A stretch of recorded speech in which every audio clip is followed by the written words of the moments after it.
When you're in the Ultima mines, jumping from very long game to very long game, when you find yourself with some downtime, well, you don't always want a gigantic, beefy RPG with 80 hours of playtime. But sometimes, you still want an RPG. This was my conundrum, and in Felvidek, I found a solution. Felvidek is an independent game developed by Joseph Pavelka. It's described on Steam as a JRPG set in 15th century Slovakia, and while that's already a pretty wild elevator pitch, it doesn't really scratch the surface of what Felvidek is. To say that the screenshots and promotional material for this game are eye-catching is an understatement. You know going into this that you're not in for the standard, rollicking historical fiction adventure. In this game you play as Pavel, a knight in service of Joseph, the Lord of Felvidek, which is the name of the region in southern Slovakia where the game takes place. Pavel is roused from an alcohol-induced stupor by the sound of distant explosions and is promptly sent to investigate. What begins as a simple investigation rapidly becomes a grand conspiracy. On this journey, he'll be joined by a number of comrades, not the least of which being Matej, a monk who recently arrived in Felvidek and who really has no keen interest in questing. What seems straightforward becomes more complicated as the devious plot of a local cult is gradually unfurled. So let me just tell you up front, Felvidek is made in the RPG Maker game engine. Now, I'm not somebody who harbors any kind of prejudice against this engine. To the contrary, I'm fascinated to see how creative developers can step outside the rigid boundaries of the engine. As it's often been said, sometimes limitations breed creativity. I made a whole video about it. I can't really go any further without talking about Felvidek's aesthetic. This game looks so awesome and so unlike anything else. I don't know the exact process of creating the character designs, but they resemble heavily posterized photographs that have been edited to look like old CGA PC games, and probably altered for more stylized lighting, expressions, what have you. There's no filtering on any of these sprites, so the art is very crunchy.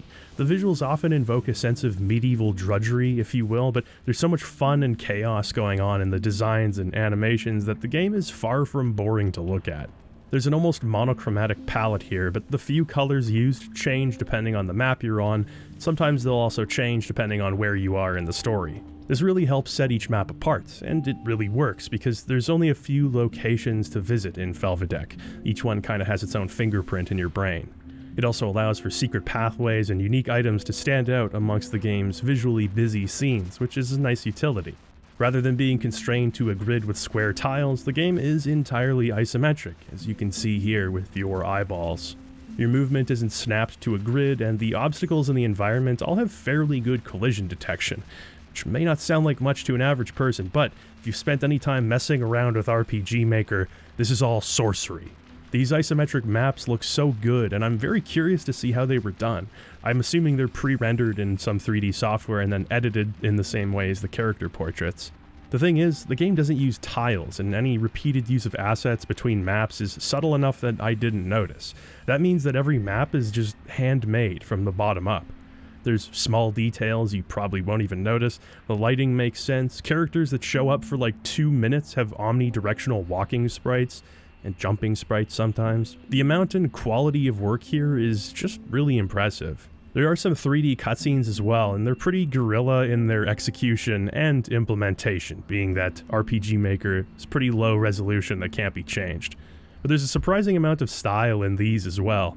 It's that low poly PS1 style. Textures are very rudimentary, but the animations in these cutscenes is strangely expressive, and despite having an entire extra dimension, they mesh very well with the flavor of the game itself. Just a little extra personality in some of the game's more pivotal moments. I've also got to mention the music. This soundtrack rules. It's one aspect of the presentation that does not fit the picture of 15th century life.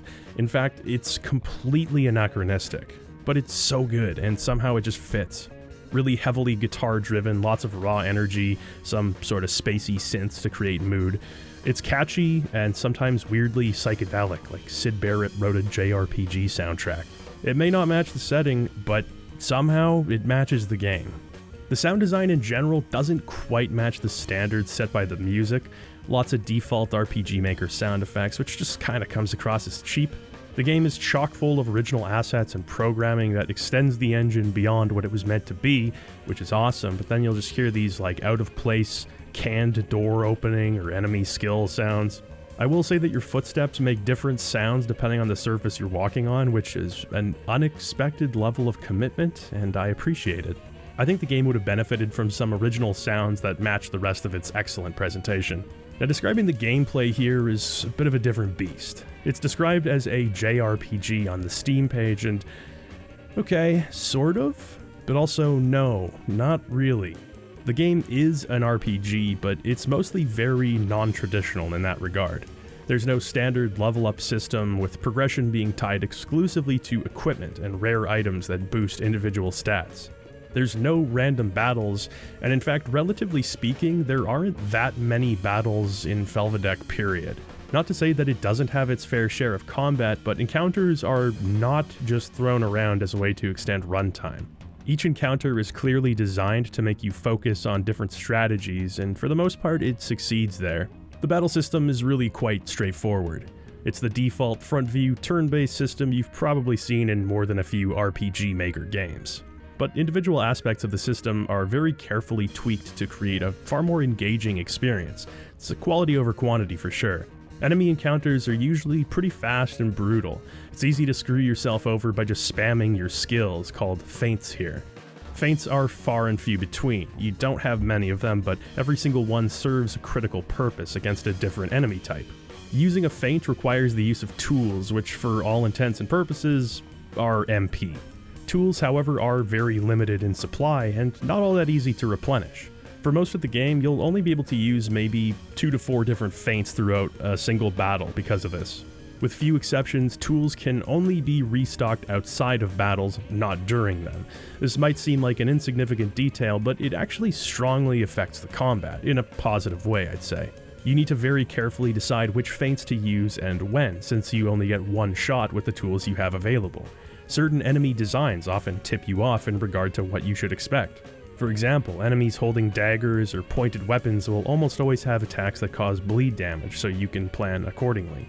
Enemies wearing cuirasses will have thick armor, so using Pavel's armor-reducing skill will be necessary for Matej to contribute damage. Sometimes battles are more a matter of trial and error, and while this can be frustrating, the game does let you save anywhere outside of fights, so you never really feel discouraged from experimenting. My only other problem with the combat system as it's presented is that most battles become trivial by the latter third of the game, as you'll be inundated with gear, items, and feints. For the most part though, Felvidek takes a very conventional battle system and injects it with its own sweet nougat, both aesthetically and mechanically. I love the animations used for items and feints. They really inject a strong sense of style into the basic first-person perspective of the fight. It's super fun to see what different moves look like, and they're fast-paced enough to never drag the battles down. You really feel like you're there in 15th century Slovakia eating a bowl of porridge while a bunch of menacing Hussites stare you down. We've talked about the combat, we've talked about the visuals. Where Felvidek shines brightest is in its writing and characters. Within about 3 dialogue boxes, I'd already fallen deeply in love with this game. Dialogue is written in this poetic medieval prose, which somehow manages to be dryly hilarious throughout the entire game. Pavel, as mentioned, is a knight. He's also an alcoholic lamenting his relationship ending. He's not stupid, but he's irreverent, impulsive, and can't wipe the shit-eating grin off his giant head for the life of him. Matej is very different. Being a man of God, he does not partake in debauchery of any kind. He's uptight, cautious, and quick to anger. The absolute golden fabric holding this game together is the dynamic that Pavel and Matej share. In the beginning, you think, these are just 2 of the many characters I'll recruit, and while there are exceptions throughout the story, no, these are your protagonists, and it is glorious. The humor in this game is so unique that I struggle to compare it with anything. Pavel and Matej are like the erudite, weirdly competent 15th century Beavis and Butthead. The dialogue here is whip smart, but the great thing about Felvidek is that it's not afraid to roll around in the mud. There's a very tasteful smattering of timeless lowbrow goodness, as well as its fair share of slapstick.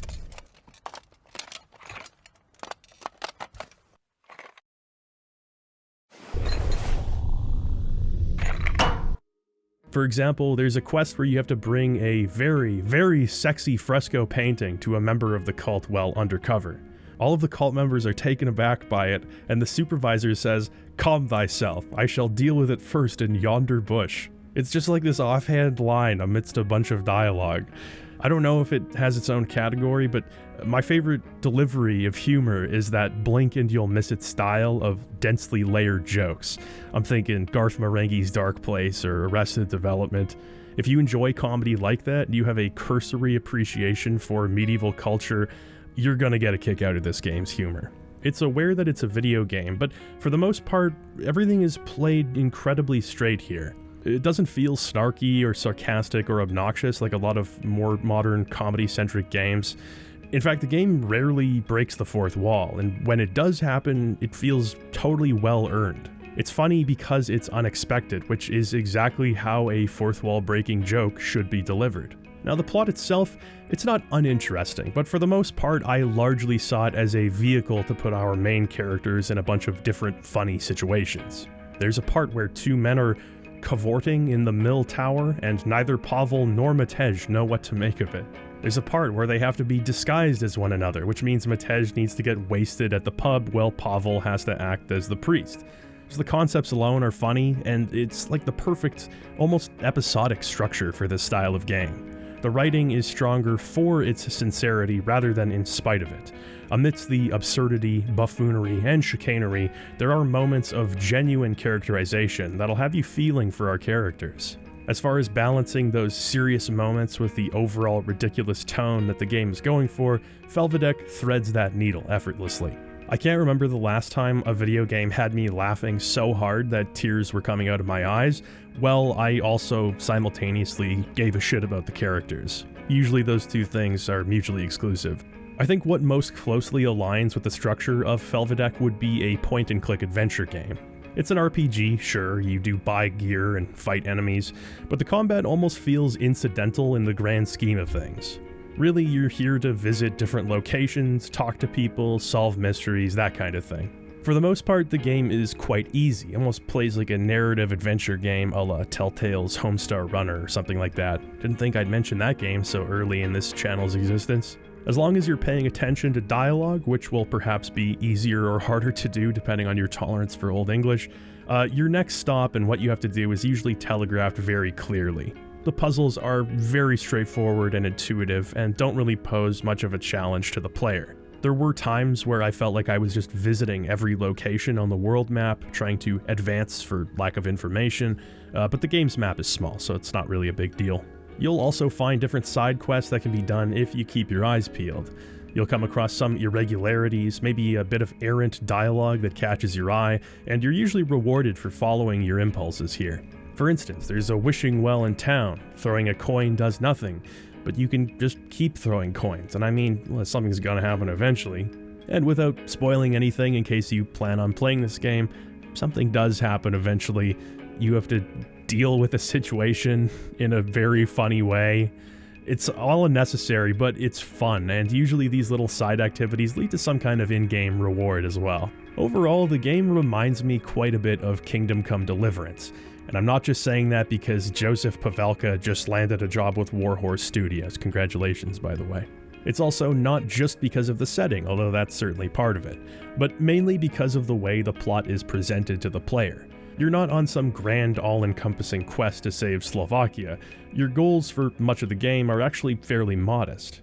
Now, Felvidek does involve the supernatural, as this cult has begun turning people into mutants, but your journey to uncover this plot mostly involves a series of fairly simple goals, dealing with local rabble-rousers and ne'er-do-wells, interrogating confused but well-meaning peasants, trying to hunt down thieves, and joining forces with literal nobodies in service of accomplishing some ridiculous goal. It feels like the concept of a single quest or a quest line rather than an entire game, and I like that. The relatively low stakes of the adventure keep things fun and relaxed. Despite the Old English prose and unhinged nature of this historical fiction world, fun and relaxed is kind of Felvidek's way. It's unafraid of leaning into the weird and laughing at the player's expense. In that way, the tone is somewhere between a LucasArts adventure and an extremely competent early 2000s Flash game. And that's not a bad thing, not at all. Felvidek's ambitions are tempered. It's a 5-ish hour-long game, but it's a dense and ruthlessly entertaining 5 hours. The dev knew exactly what he wanted Felvidek to be, from its story to its characters to its aesthetics. So often games of this type become victims of feature creep or just an overall lack of singular vision, and that is so obviously not a problem that Felvidek has.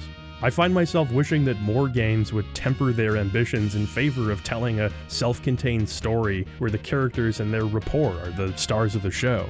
It's almost like a slice of life, a weird fucking life, but a compelling one. The term Lynchian is probably a bit hacked to throw around these days, but bear with me. When people invoke David Lynch, they're usually talking about surreal imagery or symbolism or just dreamlike qualities in someone's work. To me, the defining aspect of David Lynch's work is his ability to find absurdity buried within the utterly normal, pointing out the weirdness, the hilarity of certain social norms or traditions that we share. The situations and visuals of Felvidek, as well as the attitudes of its cast, paint this picture of mundanity, kind of a grayscale medieval life. But there's so much eccentricity underneath the surface, and that only intensifies as the game goes on. That's why I'd say it's fair to call the game Lynchian, even though we're all tired of calling things that. Felvidek is obviously not a perfect game. As an RPG, it's lacking for depth. As an adventure game, it's lacking for challenge. As an experience, though, removed from genre or expectation, this game is exceptional. From its writing style to its presentation to the structure of the game and the many situations it places you in, this is an incredibly unique and special game. I knew the moment I finished it that I was going to have to set aside some time to talk about it. The video game industry can suck, and it can seem pretty grim at times, especially these days. But games like Felvidek exist as proof that there's always room for creativity and excellence, and budget has little to do with it. As far as I'm concerned, this is an RPG Maker classic, alongside weird experimental games like Hylics or Yume Nikki. Even taken on its own, removed from RPG Maker, it's a great experience. It's $10, you're getting 6 extraordinarily entertaining hours for a playthrough. Please buy it.